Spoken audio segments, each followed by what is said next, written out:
Yes, for a lot of reasons, some persons after finishing the seminary formation will not be ordained. For some too, after finishing their seminary formation, they will opt to live willfully. Respect to that.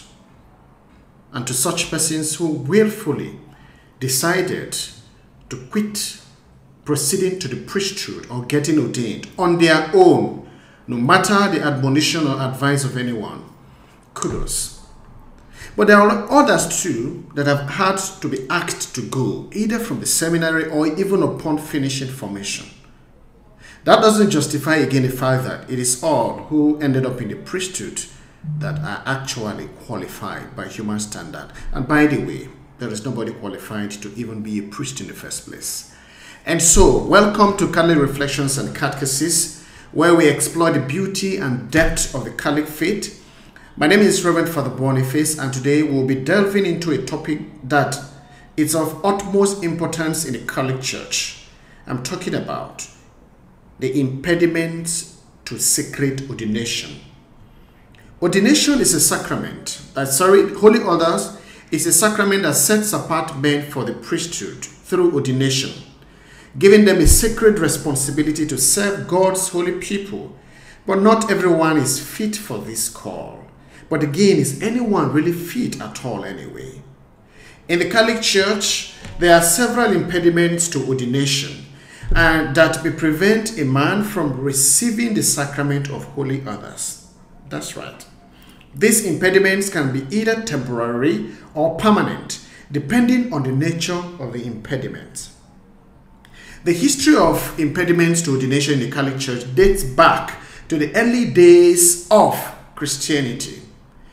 And the Church has always held very strict standards for those seeking to become priests and deacons. And these standards have evolved over time. In the Middle Ages, historically, for instance, the Church set strict requirements for clerical celibacy and the purity of the priesthood. During the Reformation, the Church faced challenges to its authority and had to respond with reforms to its clerical structure and practices.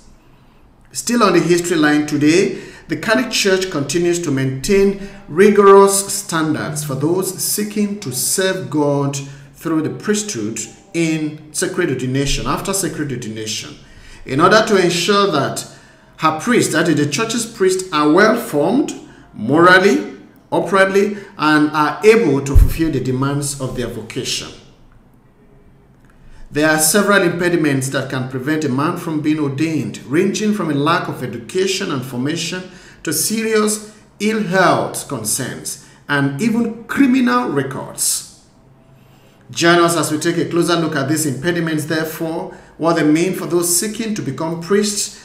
We will explore the history of these impediments and the reasons behind them, as well as the Church's expectation for those who are called to the priesthood. There are therefore several impediments, no doubt, that can prevent a person from being ordained to the priesthood in the Catholic Church. And some of these impediments include: the first, the age factor. A person must be canonically, that is by the law of the Church, at least 25 years old to be ordained. Some local laws says 26 years old and at least 30 years old to be ordained a priest. Marital status is another that may constitute an impediment. A person must be celibate and unmarried in order to be ordained a priest. I'm talking of the Latin rite. I know a lot of us want to question, but we have married priests in the church, even in the Latin rite. That will be our catechesis topic for another day. But today, we're focusing on impediments to sacred ordination. This means that a person who has been married and even divorced, or who is currently married, cannot be ordained a priest.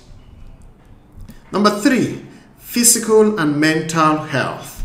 A person must be in good physical and mental health in order to be ordained a priest. This means that a person who suffers from a physical or mental condition that could make it difficult for them to fulfill the duties and obligations of a priest may not be ordained. Lack of moral or spiritual qualification. A priest is a spiritual leader. A person must possess the necessary moral and spiritual qualifications to be ordained, at least the barest minimum expected. This means that a person who is known to have a history of some moral decadence or spiritual issues such as lack of commitment to faith, a history of scandals, and promiscuity of any sort may not be ordained. Then, criminal records. One with a criminal record may not be ordained a priest depending on the nature of their crime.